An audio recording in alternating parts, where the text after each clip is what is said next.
Tidak pernah berhenti kita selalu memuji dan memuja Allah dengan penuh keyakinan sebagai seorang muslim. Allah itu maha melihat, maha mendengar dan maha mengetahui segala sesuatunya. Dan Allah maha benar dengan janjinya, orang-orang yang selalu berzikir, memuji, bersyukur kepadanya pasti akan dicatat tambahan pahala untuknya. Dan juga tentu semua nikmat yang dia butuhkan untuk roda kehidupan di muka bumi ini akan dipenuhi.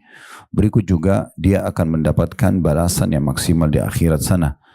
Dan Alhamdulillah atas nikmat hari ini juga, di mana Allah masih memberikan kita umur lagi, kita harusnya memaksimalkan di atas tujuan kita diciptakan, yaitu mengabdi, beribadah kepada Allah Subhanahu wa taala.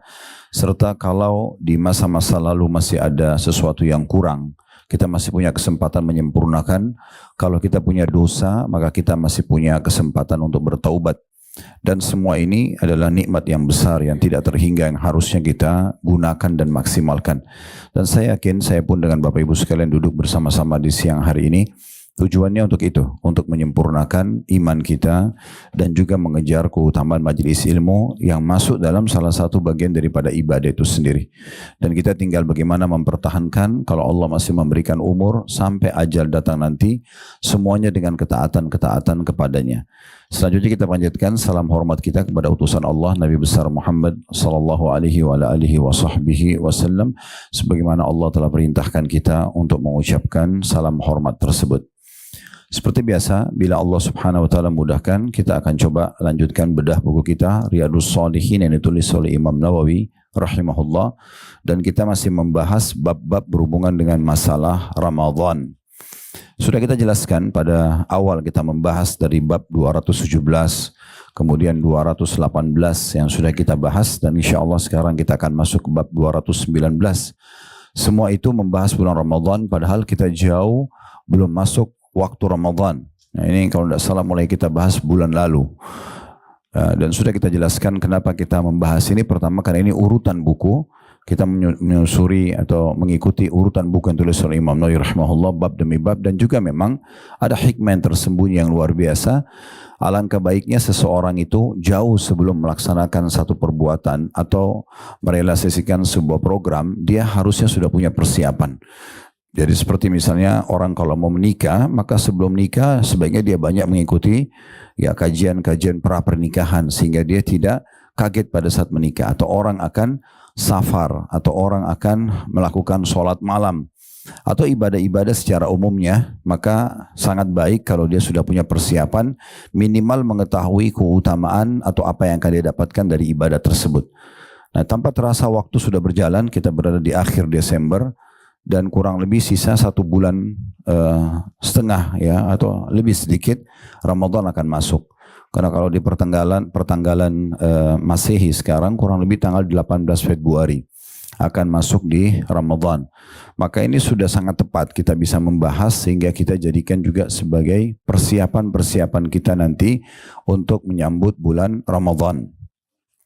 Kita sudah sebutkan di bab 217 ya, yang lalu itu tentang masalah kewajiban puasa Ramadan, tentang keutamaan puasa itu sendiri, dan keterangan-keterangan yang berhubungan dengan hal-hal tersebut. Itu di bab nomor 217, dan sudah tidak asing buat kita tentunya, bulan Ramadan bulan yang sangat mulia dan suci, yang hampir seluruh orang-orang saleh sebelum kita berharap agar Ramadan itu menjadi sepanjang tahun. Artinya bukan hanya 1 bulan saja, tetapi mereka berharap 12 bulan itu semuanya Ramadan, karena besarnya keutamaan yang mereka ketahui yang akan bisa didapatkan dari bulan Ramadan.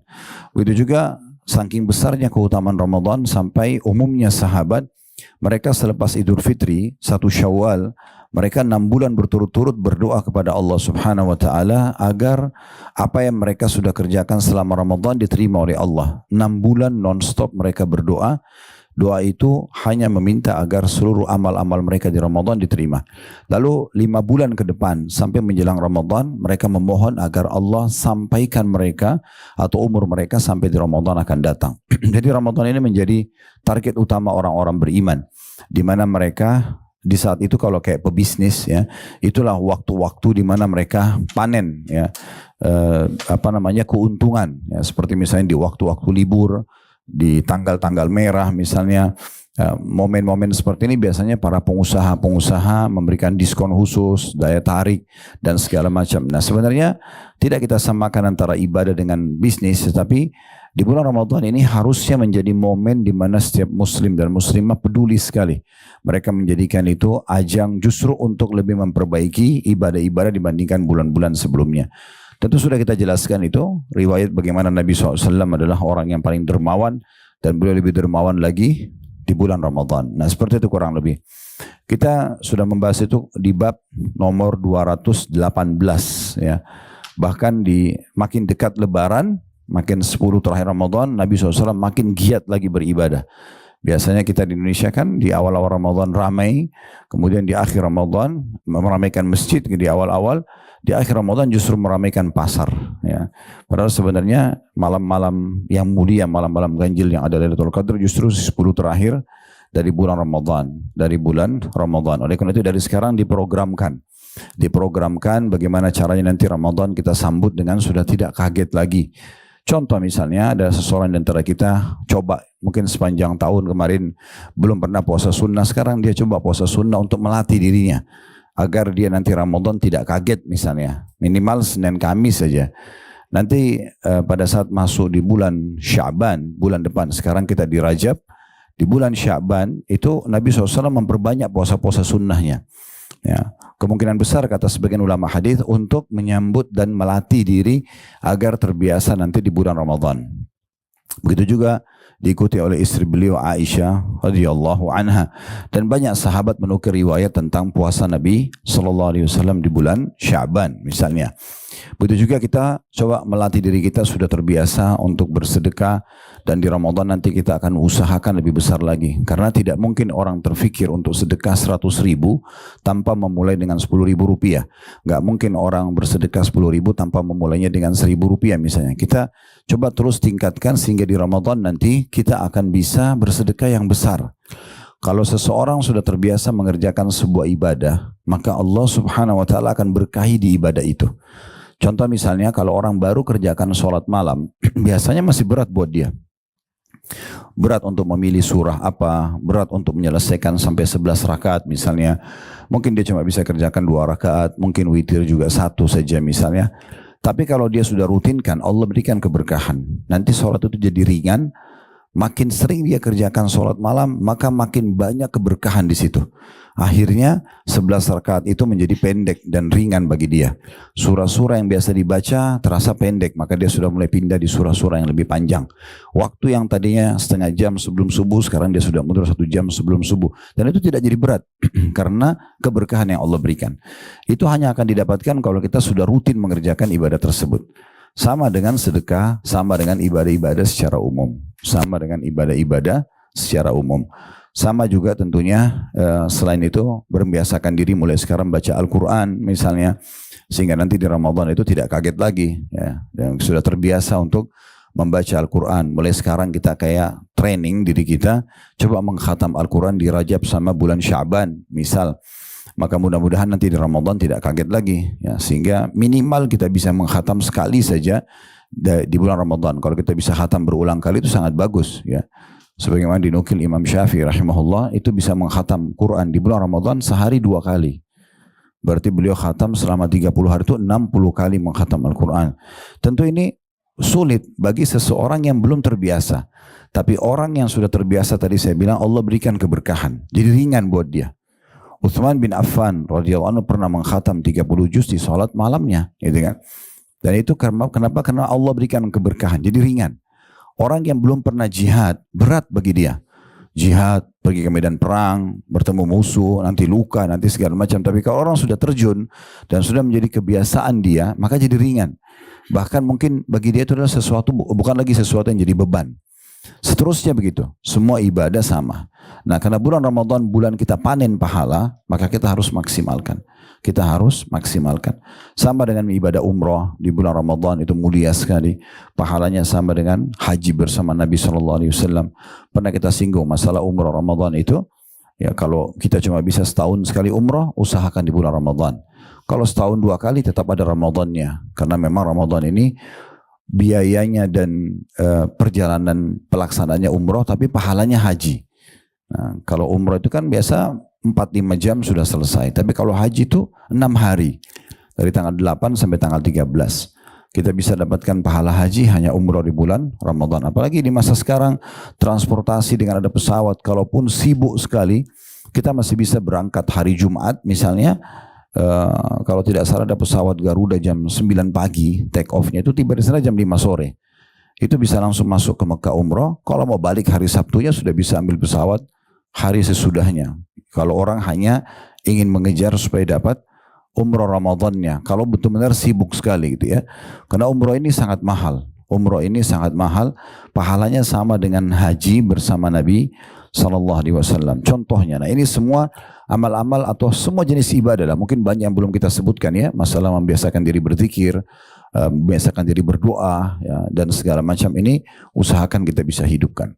Itu kurang lebih yang disinggung di bab 218 tentang masalah kedermawanan, masalah berbuat kebaikan dan memperbanyaknya di bulan Ramadan.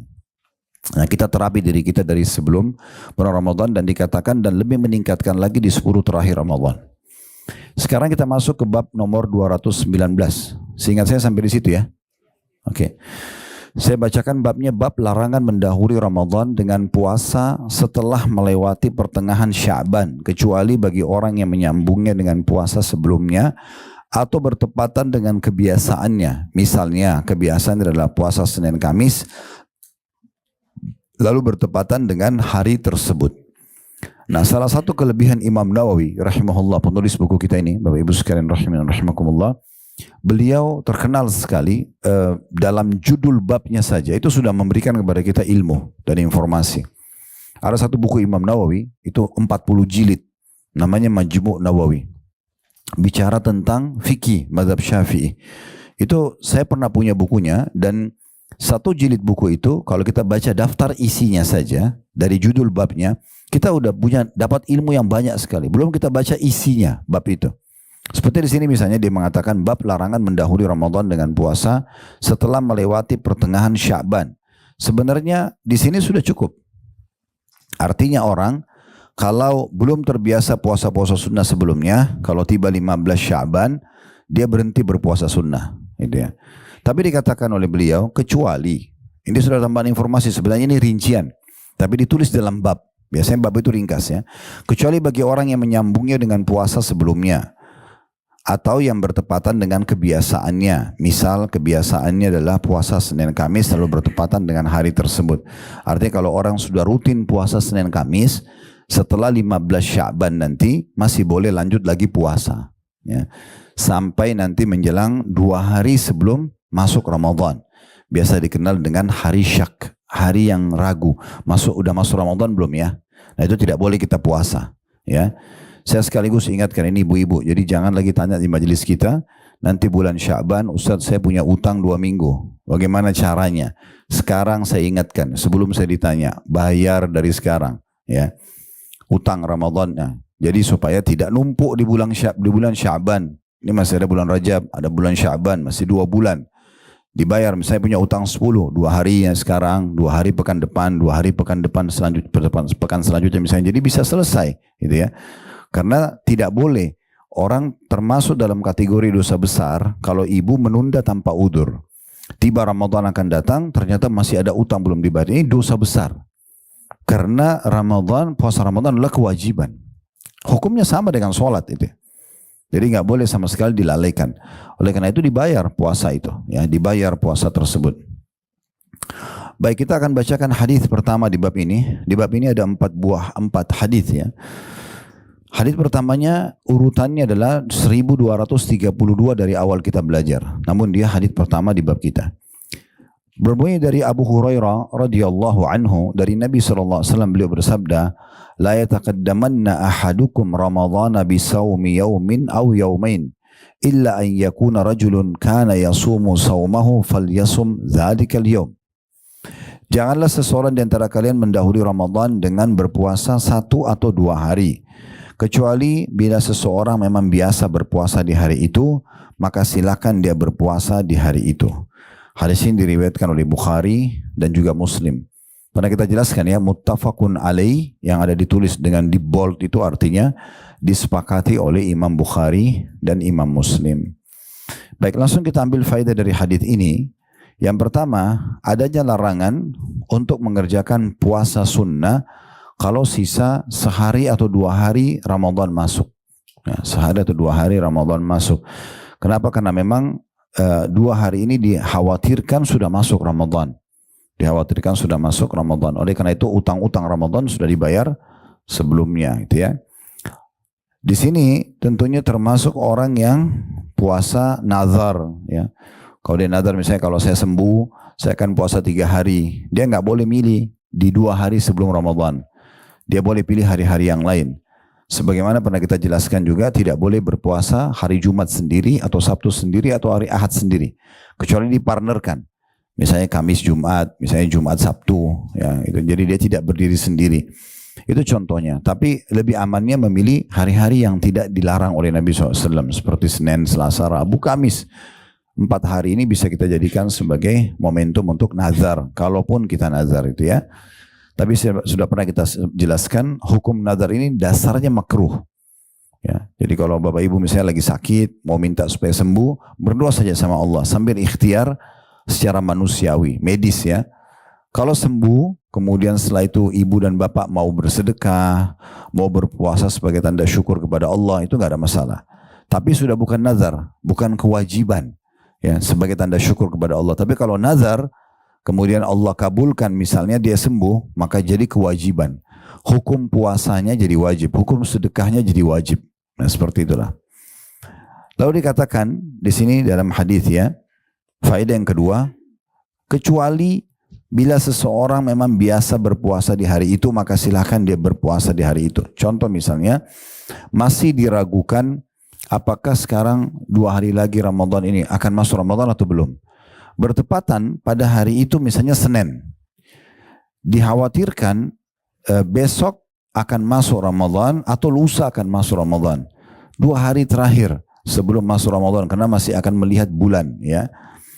Maka di hari itu hanya boleh diizinkan oleh Nabi SAW orang yang rutin biasa puasa. Misalnya tadi saya bilang Senin ya, kemudian kemungkinan Ramadan masuk Selasa atau Rabu. Maka hari Seninnya dia masih boleh puasa. Tapi orang yang sudah rutin puasa sepanjang tahun. Bukan orang yang baru duduk di majelis ilmu, terus dengarkan keutamaan Senin Kamis, lalu dia mau terapkan puasa Senin Kamis di hari ini. Ini tidak dianjurkan ya. Itu yang dimaksud dengan sabda Nabi SAW, kecuali bila seseorang memang biasa berpuasa di hari itu, maka silahkan dia berpuasa di hari itu. Kalau sudah jadi rutinitasnya. Jadi tidak masuk di sini adalah pembayaran utang, tidak masuk dalamnya adalah nazar, tidak masuk juga dalamnya puasa sunnah yang orang baru mau mengamalkan selama dia belum kerjakan sepanjang tahun. Kita masuk hadis kedua di bab ini, dan ini urutan 1233 dari awal kita belajar, berbunyi dari Ibnu Abbas radhiyallahu anhuma. Dia berkata, Rasulullah sallallahu alaihi wasallam bersabda, "La tasumu qabla Ramadan, sumu li ru'yatihi wa aftiru li ru'yatihi, fa in halat dunahu ghayabatun fa akmilu 30 yawma." Janganlah berpuasa sebelum Ramadan. Berpuasalah karena melihat hilal dan berbukalah karena melihatnya juga. Tapi bila kalian terhalangi oleh awan, maka sempurnakanlah menjadi 30 hari. Maksudnya bulan Sya'bannya. Hadis ini diriwayatkan oleh Tirmidzi dan beliau mengatakan hadis ini hasan sahih. Baik, hadis ini kita berikan dulu gambaran globalnya ya. Yang dimaksud dengan hadis ini, jangan puasa ya, sehari sebelum Ramadan. Yang dimaksud adalah berhubungan korelasi dengan hadis sebelumnya.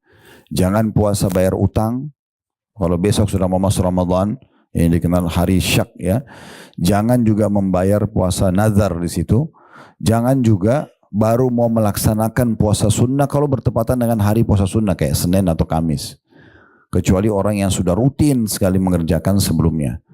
Ini kalau sisa 2 hari. Kalau 1 hari itu ditinggalkan secara mutlak karena khawatirnya Ramadan masuk. Ya.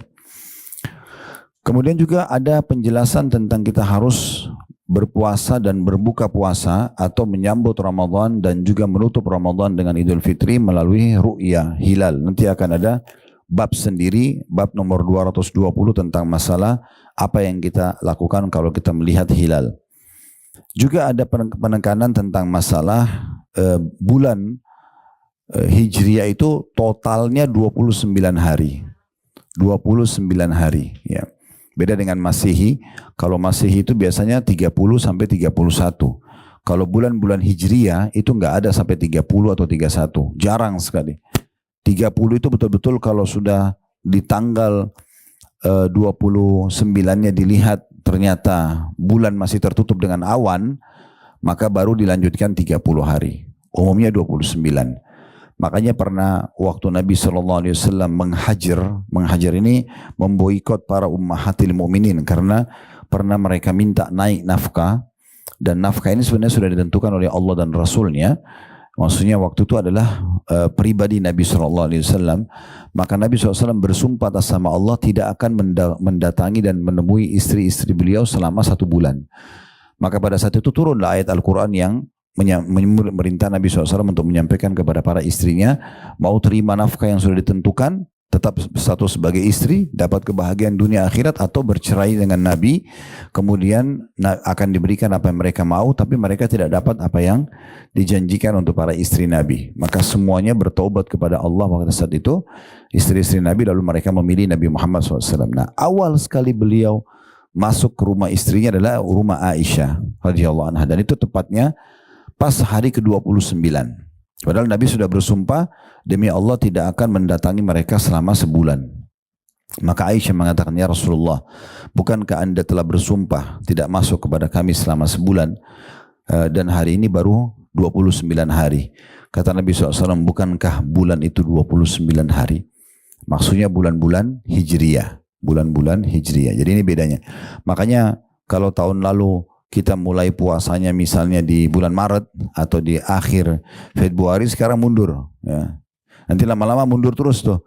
Kenapa? Karena memang ada selisih sehari sampai 2 hari. Selalu bulan Hijriah itu 29, jarang sekali 30, sementara Masehi umumnya 30 sampai 31 gitu ya. Baik, kita ambil faedah dari hadis ini. Faedah yang pertama yang bisa diambil adalah adanya larangan untuk berpuasa sehari sebelum Ramadan. Kecuali tadi sudah kita jelaskan keadaan-keadaan tertentu. Itu pun kalau 2 hari. Kalau 1 harinya lebih baik ditinggalkan secara mutlak gitu ya. Kemudian pelajaran yang kedua, pentingnya seseorang muslim melihat bulan pada saat mau menentukan awal Ramadan masuk atau sudah selesai Ramadan dalam menyambut Idul Fitri. Dan ini berlaku untuk semua tentunya ya, termasuk di bulan Zulhijjah agar kita tahu nanti kapan Idul Adha, dan itu berlaku untuk setiap bulannya. Dan ini disuruh ru'yah. Ru'yah itu melihat bulan gitu ya. Jadi metode ini tidak akan pernah berubah tentunya karena penyampaian mutlak dari Nabi SAW. Makanya di Indonesia pun saya melihat informasi, alhamdulillah MUI juga menggunakan ru'yah hilal, melihat bulan ya.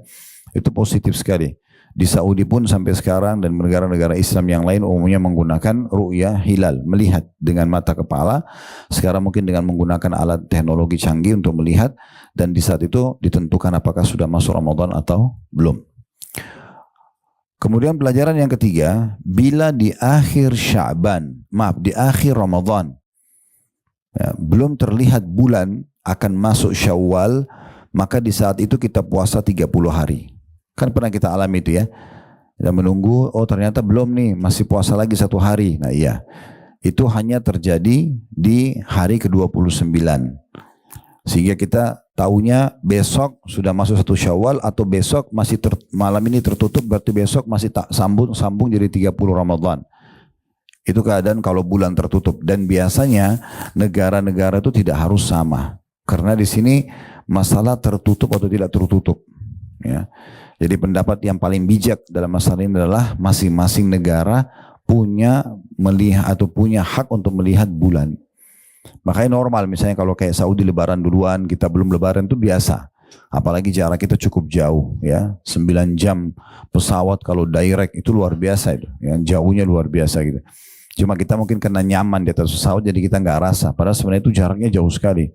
kecepatan pesawat itu luar biasa itu ya. Sangat cepat, mungkin kalau kendaraan mobil itu udah luar biasa itu ya. Nah, kayak oleh karena itu berarti memang wajar sekali kalau sampai tidak sama.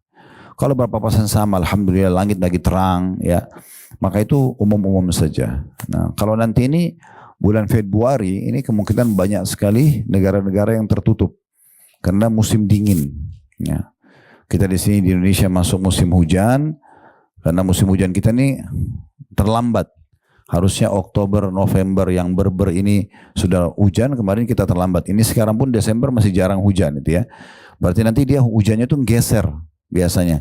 Kemungkinan besar Februari itu justru puncak-puncaknya hujan. Nah ini biasanya tertutup bulan. Biasanya gitu ya.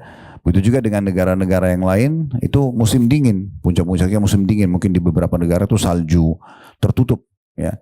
Nah, sekarang kalau tertutup kita nggak bisa lihat, maka kata kuncinya mengembalikan ke 30 hari. Dan tidak ada namanya puasa 31 hari. Ya.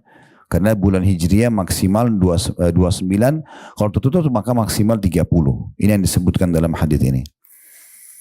Baik, hadis ketiga di bab kita, dan ini urutan 1234 dari awal kita belajar berbunyi, dari Abu Hurairah radhiyallahu anhu, bahwasanya Rasulullah SAW bersabda, "Idza baqiya nisfun min Sya'ban fala tasumu." Bila bulan Sya'ban tinggal setengahnya, maka janganlah kalian berpuasa.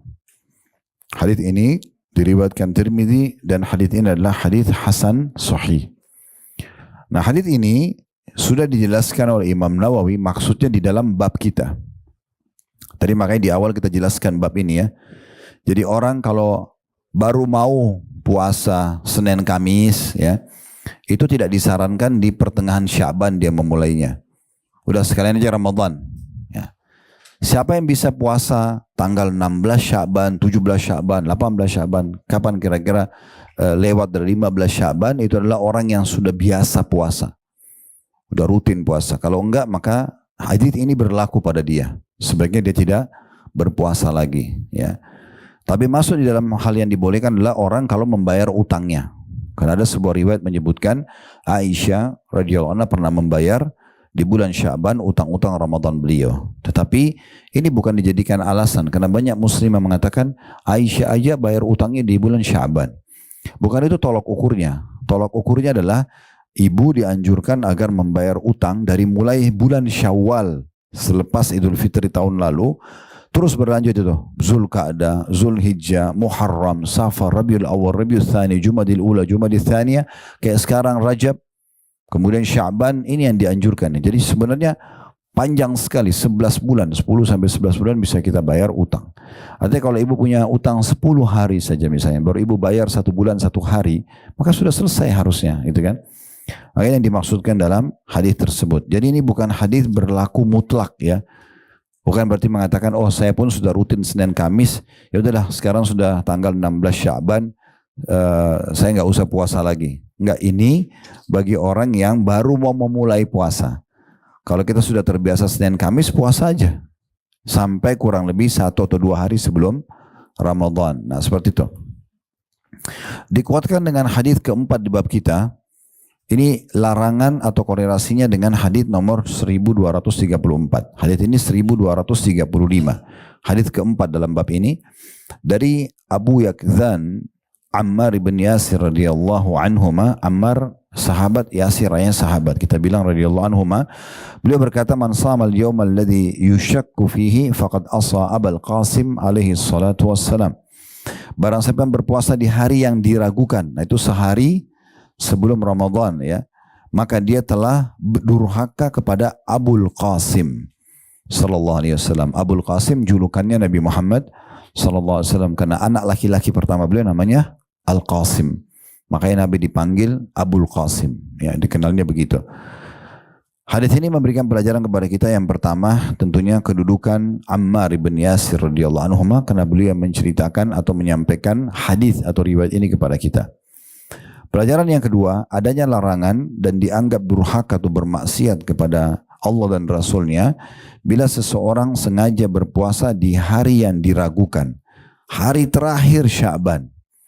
Kemungkinan besar bisa masuk Ramadan, bisa juga tidak. Ya. maka ini dianggap sebaiknya tidak berpuasa. Tadi pun saya sempat titik beratkan, kalau orang terbiasa pun puasa, usahakan dia berhenti 2 hari sebelum Ramadan. Ya. Jadi jangan di satu hari sebelum Ramadan itu masih kepepet sekali, karena bisa saja udah masuk Ramadan.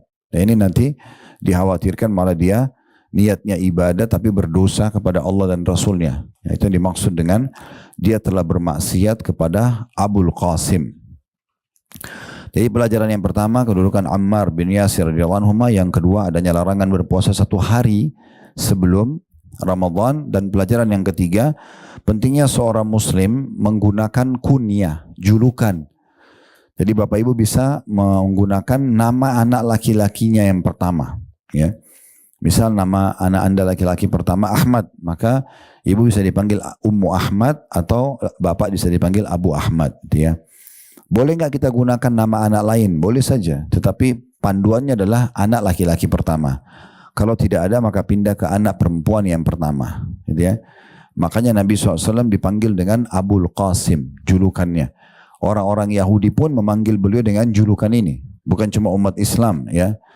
Makanya pernah waktu Nabi SAW mendatangi satu orang anak muda Yahudi yang pernah membantu beliau, kemudian sakit keras akan wafat. Kemudian Nabi SAW datang lalu mengatakan, wahai anak muda, masuk Islamlah. Lalu dia lihat ke arah ayahnya. Anak muda Yahudi ini lihat ke arah ayahnya. Maka ayahnya yang Yahudi mengatakan, ati Abul Qasim, patuhilah ayahnya Al-Qasim. Jadi mereka pun tahu, karena nama Nabi, nama anak-anak Nabi, ya, nama orang tua Nabi itu disebutkan dalam kitab mereka, dan mereka tahu. Makanya Allah mengatakan tentang Yahudi, ya'rifunahu kama ya'rifuna abna'ahum. Mereka mengenal Nabi Muhammad SAW sebagaimana mereka mengenal anak-anak mereka sendiri. Jadi memang ini luar biasa hal ini. Boleh nggak kalau saya belum menikah misalnya, atau saya belum punya anak, lalu saya memilih kunyah, memilih julukan, boleh. Aisyah pernah pamit kepada Nabi SAW untuk dipanggil dengan julukan Ummu Abdillah. Padahal Aisyah nggak punya anak. Maksudnya dia niat kalau nanti dia punya anak laki-laki, dia akan namakan Abdullah. Lalu Nabi SAW izinkan. Makanya Aisyah pun kadang-kadang disebutkan Ummu Abdillah, padahal beliau tidak punya anak. Nah, ini saking pentingnya untuk membawa nama anak tersebut, ya. Allahu a'lam. Baik, kita pindah ke bab nomor 220. Di sini sebuah hadis saja yang menjelaskan tentang masalah doa yang dibaca kalau kita melihat hilal, melihat bulan, ya. Maknanya bisa kita lihat dengan mata kepala sendiri, atau kita mendengarkan informasi kalau sudah terlihat bulan. Nah, seperti biasa kita di Indonesia kan, kalau besok sudah mau puasa, diinformasikan kan melalui media.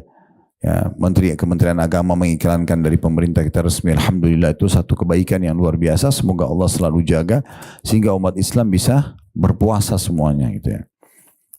Hadis nomor 1236 dari awal kita belajar, dan ini hadis pertama dan juga cuma satu hadis ini dalam bab 220, bab doa yang diucapkan saat melihat hilal.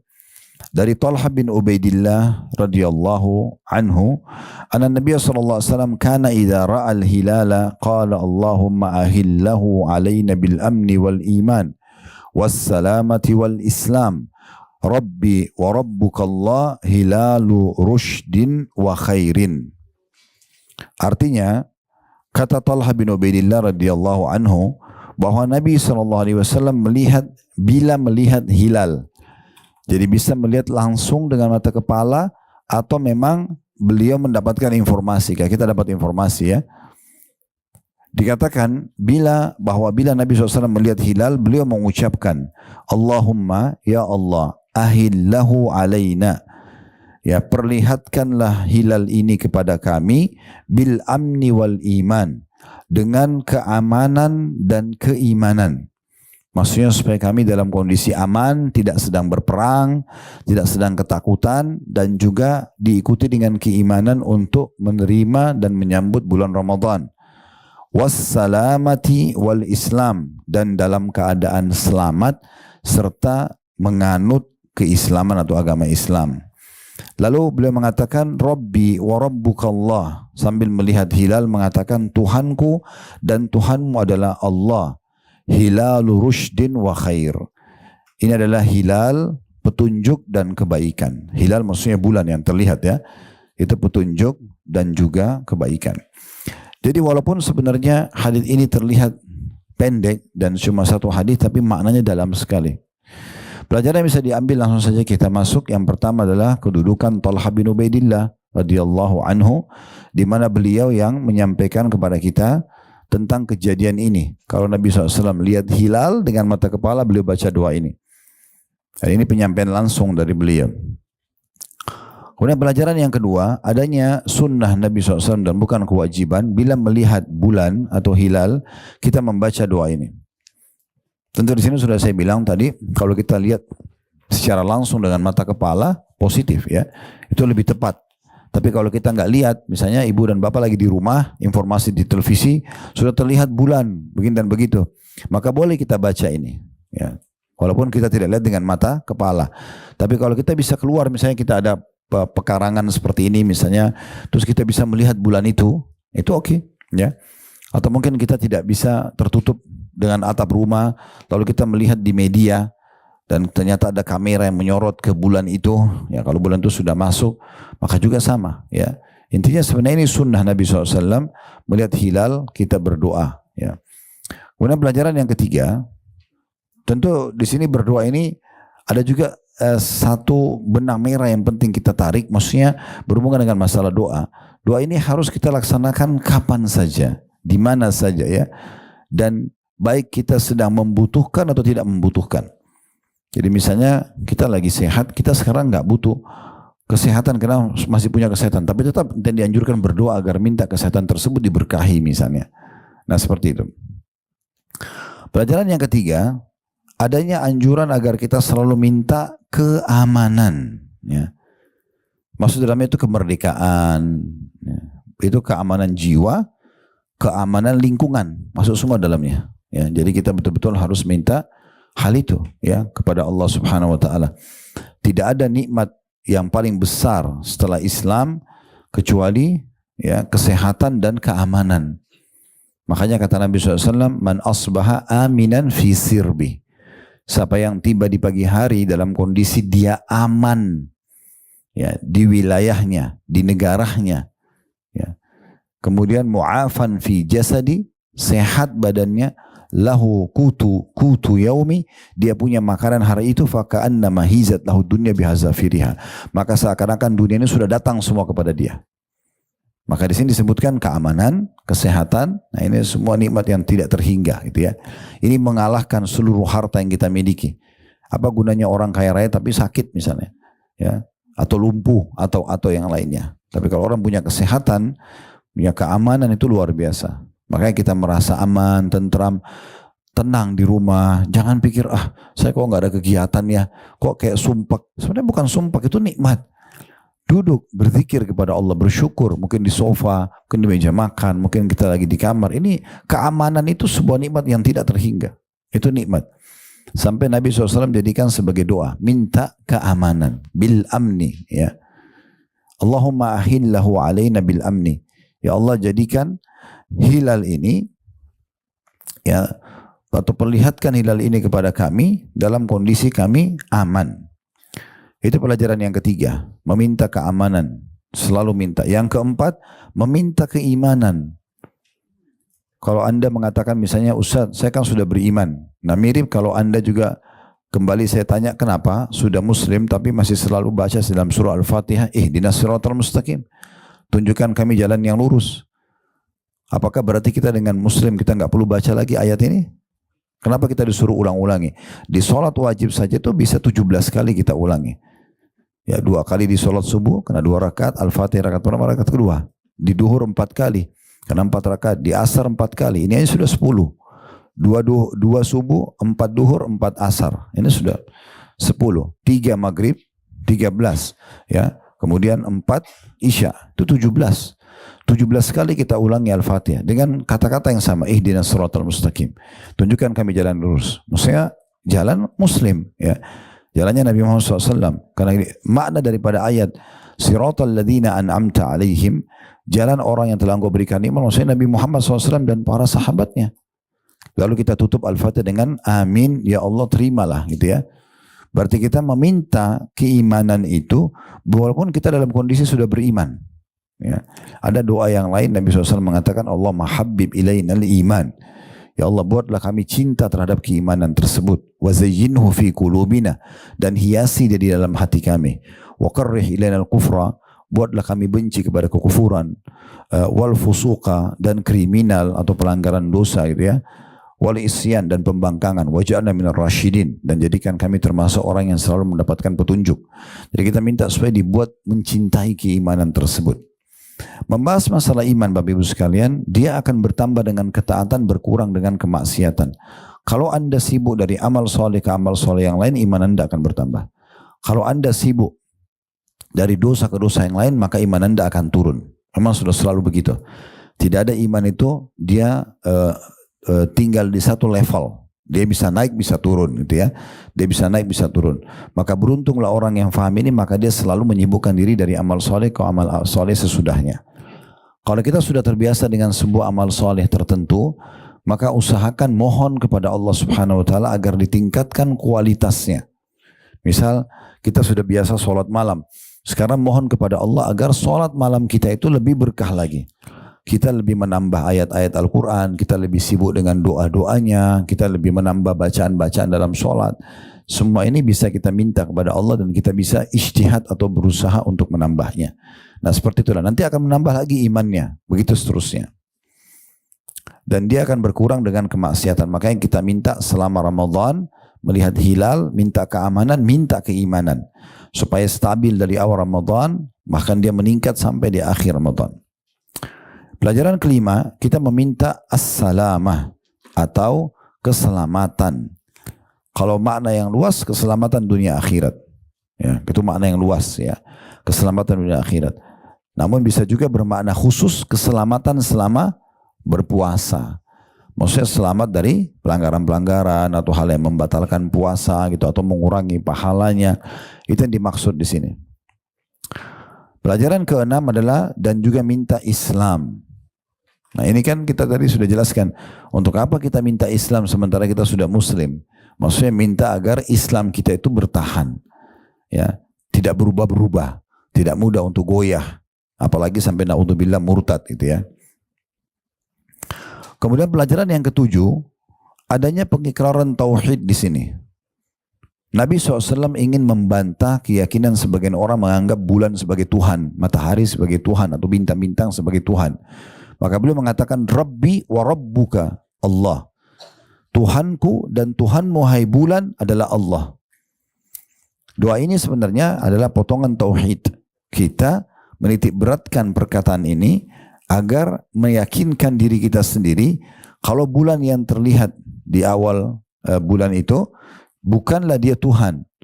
Dia hanya sebagai petunjuk yang Tuhan Allah Subhanahu Wa Taala ciptakan agar kita bisa menjadikan tolok ukur ini awal bulan atau sudah berakhir bulan. Nah seperti itu.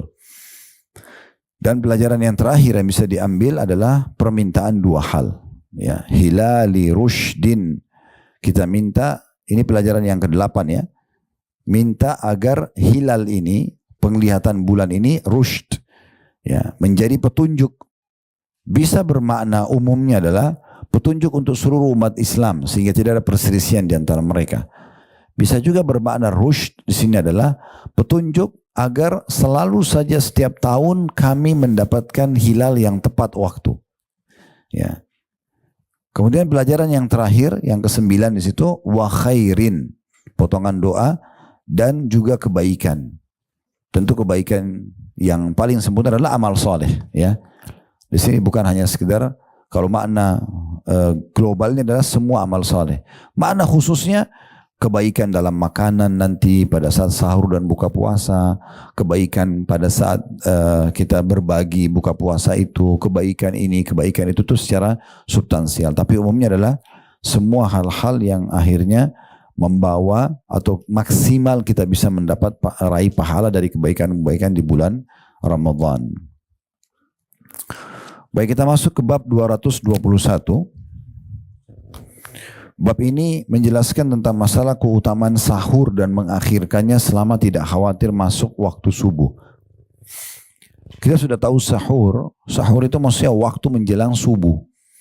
Karena kita dianjurkan makan pada saat itu untuk memperkuat tubuh kita pada saat puasa, maka dikenal dengan makan sahur. Sebenarnya sahur itu istilah waktu. Waktu menjelang subuh diistilahkan dengan sahur. Makanya Allah mengatakan wabil ashari hum yastaghfirun. Salah satu ciri hamba-hamba Allah yang beriman itu mereka di waktu sahur memperbanyak istighfar. Maksudnya menjelang subuh. Jadi kalau Bapak Ibu habis sholat tahajud, belum azan subuh, perbanyak istighfar di waktu itu. Itulah istighfar di waktu sahur, ya gitu ya. Dari sini keutamaan sahur dan mengakhirkannya, maksudnya adalah makannya. Ya. Selama tidak khawatir masuk waktu subuh. Jadi kalau ibu dan bapak bertanya, Ustadz mana lebih baik? Saya makan sahur jam 1 atau saya makan sahur jam 4? Misalnya subuhnya 4:30. Kami akan jawab tentu jam 4. Jadi ya, itu yang lebih afdal. Ya, karena memang makin terlambat kita makan sahur, makin sesuai dengan sunnah Nabi, dan akhirnya makin membuat perut kita bisa tahan rasa lapar sampai azan maghrib. Nah gitu. Kalau kita dari jam 1, kemungkinan besar juga jam 4 ada orang mungkin karena jam 1 makannya tidak banyak, maka dia bisa lapar lagi atau lebih cepat laparnya gitu ya. Atau memang dia kesulitan. Kalau orang makan sebelum tidur, misalnya dia tidur jam 1, lalu jam 1:15 dia tidur, mungkin jam 1 dia makan. Nah ini agak sulit. Atau mungkin Anda masih mau tidur misalnya jam 10, bangun jam 1, terus sahur di waktu jam 1. Terus Anda masih aktivitas sampai menjelang subuh. Atau Anda mau istirahat sebentar. Makan ini kan mengganggu kalau orang habis makan tidur ya. Nanti bisa makanannya naik ke lambung, bisa asam lambung dan segala macam. Banyak efek-efeknya gitu ya. Dan yang tidak kalah penting perlu digarisbawahi, puasa itu terapi kesehatan. Jadi kalau Anda buka puasa dan sahur, bukan ajang balas dendam. Nah ya, banyak orang begitu pas mau buka puasa, semua berwarna-warni dibeli. Karena hawa nafsu, itu cuma nafsu mata saja. Ya, ya kolak, ya ini, ya itu, ya ini segala macam. Nanti buka puasa nggak bisa dimakan juga. Begitu juga dengan sahur. Sugestinya nggak usah bilang, oh saya nanti kalau nggak makan banyak nanti saya lapar. Bukan begitu niatnya. Makanya Nabi SAW mengatakan sebaik-baik makanan seorang muslim pada saat buka dan sahur adalah kurma. Jadi nggak perlu banyak-banyak, gitu kan? Kalau Anda sudah makan malam main course yang berat, di sahurnya makan ringan saja. Bukan tidak boleh, tetapi jangan sampai membuat nanti justru kita selama puasa itu yang tadinya sebenarnya untuk kesehatan usus kita, membersihkan makanan-makanan yang numpuk selama 1 tahun mungkin 11 bulan, itu malah akhirnya sibuk mengelola makanan yang kita makan banyak sekali bobotnya waktu sahur.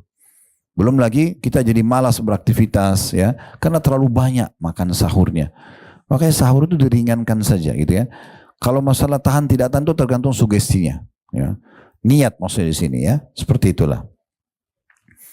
Namun tetap saja kita dianjurkan sahur walaupun hanya makan sebutir kurma, minum segelas air. Ya.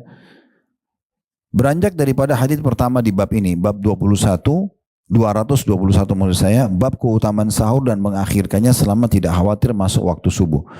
Hadis pertama, hadis nomor 1237 dari awal kita belajar berbunyi dari Anas radhiyallahu anhu. Beliau berkata, Rasulullah SAW bersabda, tasahharu fa inna fis sahuri barakah.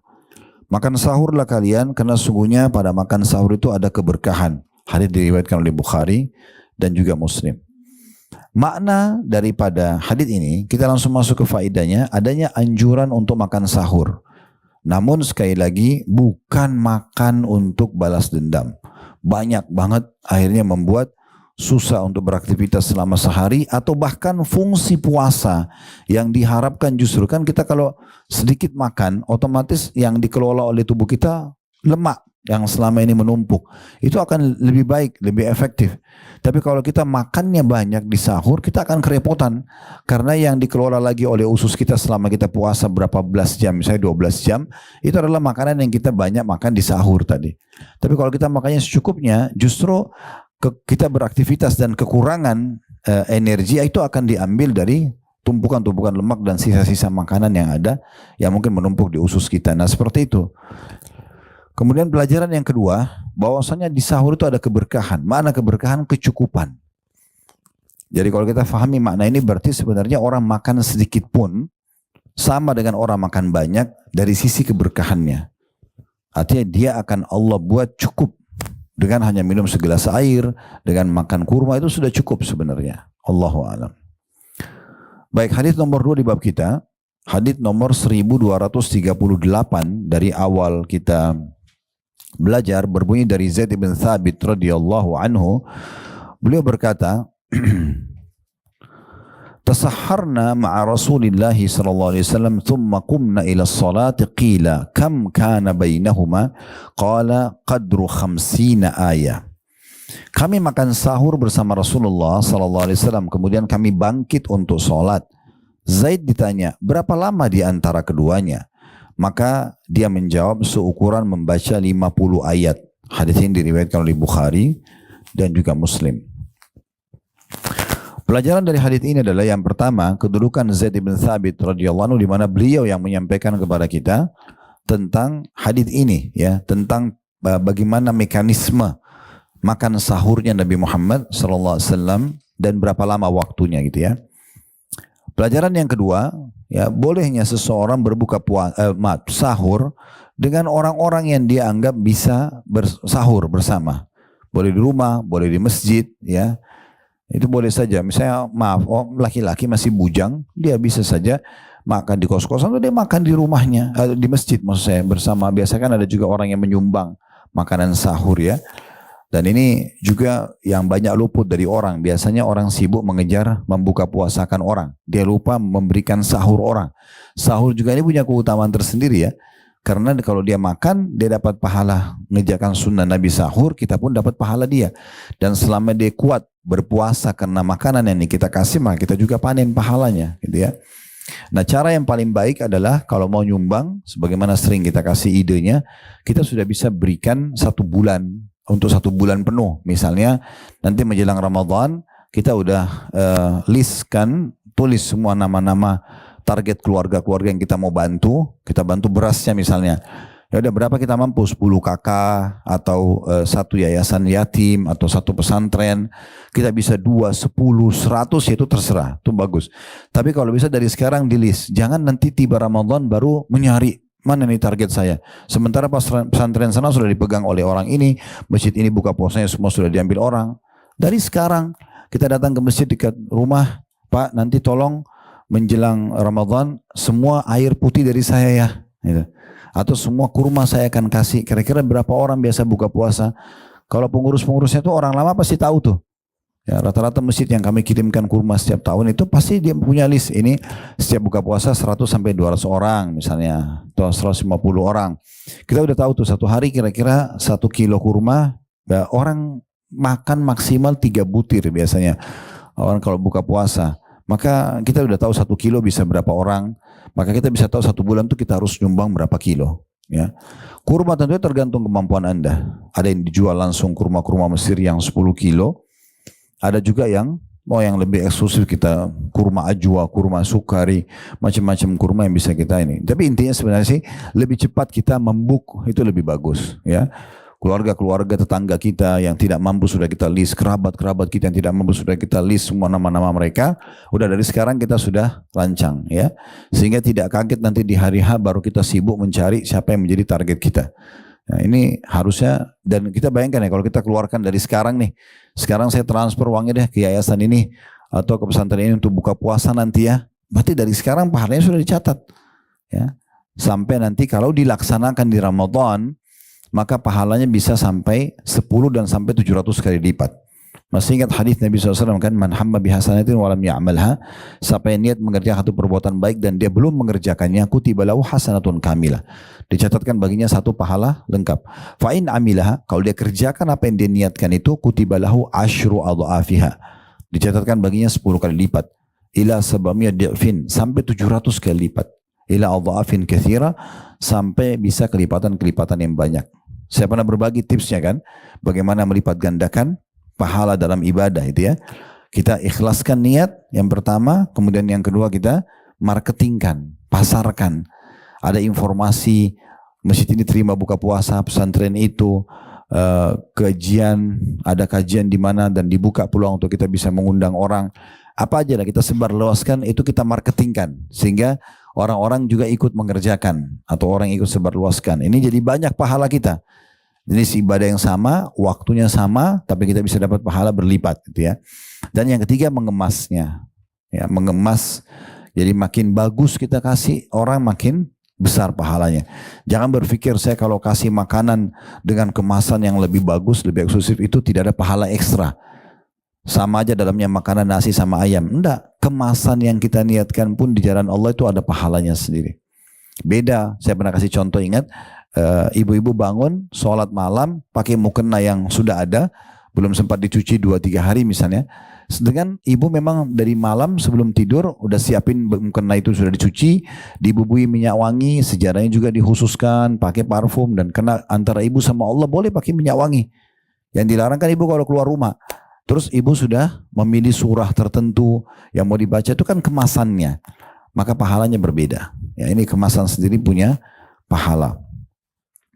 Baik, kita kembali ke sini. Faedah pertama adalah kedudukan Zaid bin Thabit radhiyallahu anhu, karena beliau menginformasikan kepada kita tentang masalah mekanisme dan waktu sahurnya Nabi SAW. Pelajaran yang kedua, bolehnya orang sahur bersama orang-orang secara umum. Jadi kita boleh juga mengundang kerabat untuk sahur, bukan hanya buka puasa, ya. Apalagi kalau bersebelahan rumah atau kita mengirim makanan. Di sini Thabit sahur bersama Nabi SAW. Berarti Nabi punya rumah, Thabit juga punya rumah, ya. Atau Zaid punya rumah, Zaid bin Thabit. Tapi mereka pernah sahur sama-sama, gitu ya. Pelajaran yang ketiga, adanya informasi dari Thabit tentang durasi makan sahurnya. Itu ukuran 50 ayat sebelum azan. 50 ayat sebelum azan. Ya mungkin kalau kita sekarang setengah jam, ya. Sebelum azan itu ya. 50 ayat itu tidak cepat bacanya, tidak lambat, kurang lebih setengah jam. Berarti ini waktu yang paling ideal kalau kita mau sahur. Ya, Allahu a'lam. Kemudian hadis ketiga di bab kita, dan ini urutan 1239 dari awal kita belajar, berbunyi dari Ibnu Umar radhiyallahu anhu, beliau berkata, "Kana li Rasulillah sallallahu alaihi wasallam muadzinani, Bilalun wa ibnu Ummi Maktum. Faqala Rasulullah sallallahu alaihi wasallam, inna Bilalan yu'adzinu bilailin, faqul washrabu hatta yu'adzina ibnu Ummi Maktum. Qala wa lam yakun bainahuma illa an yanzila hadha wa yarqa hadha." Kata Ibnu Umar radhiyallahu anhu, Rasulullah SAW itu mempunyai 2 orang muadzin. Bilal yang pertama dan Ibnu Ummul Maktum yang kedua. Ini nama 2 orang sahabat. Rasulullah SAW bersabda, sungguhnya Bilal mengumandangkan azan di malam hari, maka silahkan kalian makan dan minum hingga Ibnu Ummul Maktum mengumandangkan azan. Ibnu Umar berkata, jarak di antara keduanya hanya sebatas yang pertama turun dan yang kedua naik. Hadis ini diriwayatkan oleh Bukhari dan juga Muslim. Dari hadis ini kita ambil pelajaran yang pertama, kedudukan Ibnu Umar radhiyallahu anhuma, di mana beliau menyampaikan kepada kita informasi Nabi punya 2 orang muadzin. Pelajaran yang kedua, bahwasanya Nabi SAW memiliki 2 orang muadzin, dan dianjurkan kalau seseorang itu menjadi pengurus masjid dan memungkinkan, maka dia menyiapkan 2 orang muadzin khusus subuh. Karena subuh ini memang Nabi terapkan 2 kali azan. Azan pertama itu peringatan bagi orang-orang yang belum bangun sholat malam agar mereka bangun. Dan bagi orang yang sudah sholat malam, dia bisa istirahat sejenak.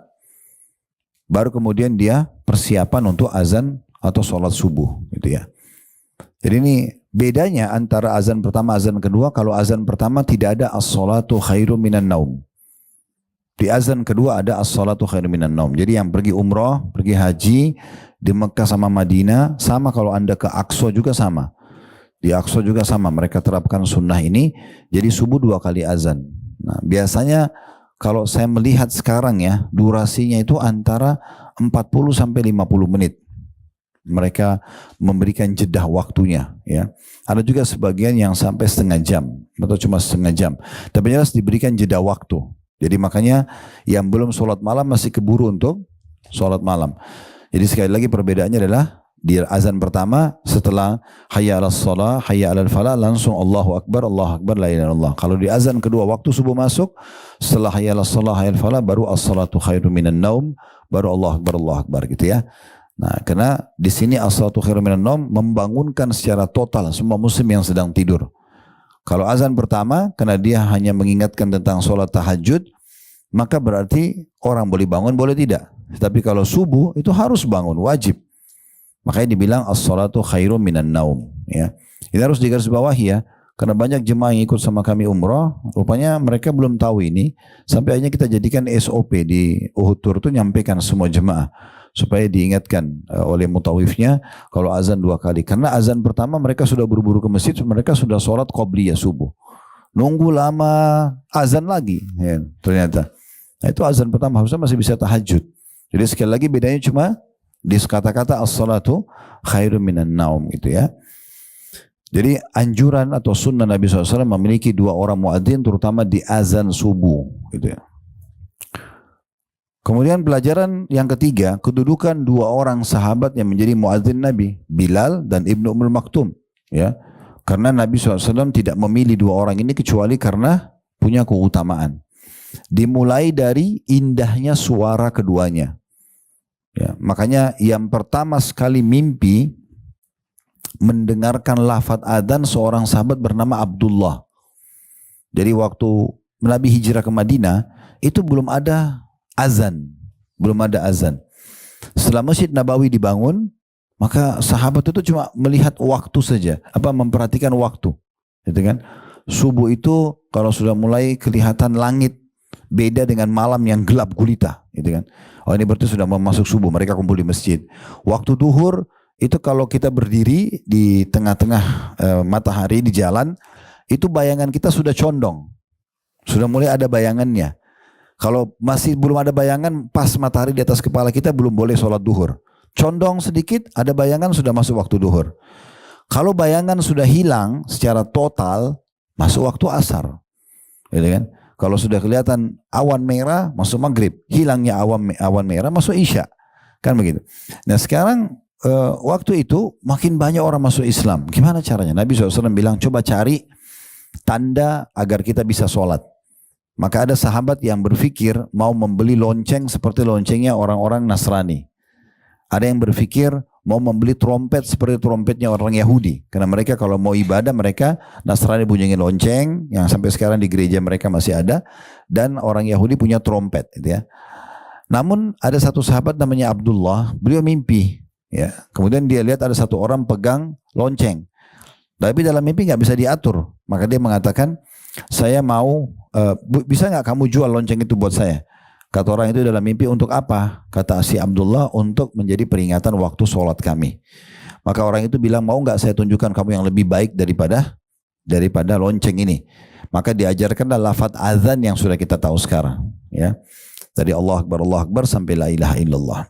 Maka Abdullah terbangun lalu melaporkan kepada Nabi SAW. Yang mimpi Abdullah dan yang dapat ilham itu ya, mimpi itu adalah Abdullah. Kan sebenarnya dia yang azan harusnya.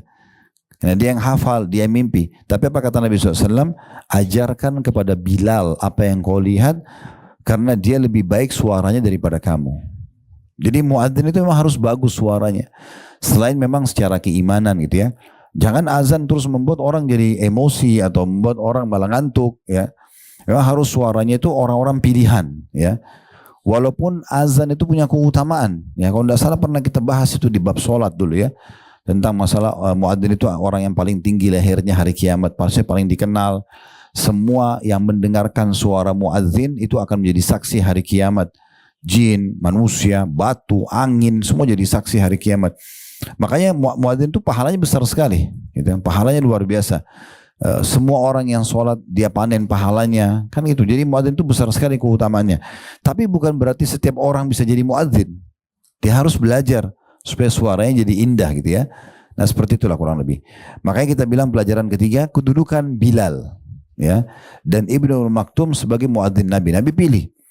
Bisa di sini maknanya adalah berarti selama mereka azan berdua ini menandakan mereka akan panen pahala puasanya sahabat karena menjadi tolok ukur awal puasa, dan sholatnya para sahabat karena menjadi tolak ukur, ya, sholat didirikan. Nah seperti itulah.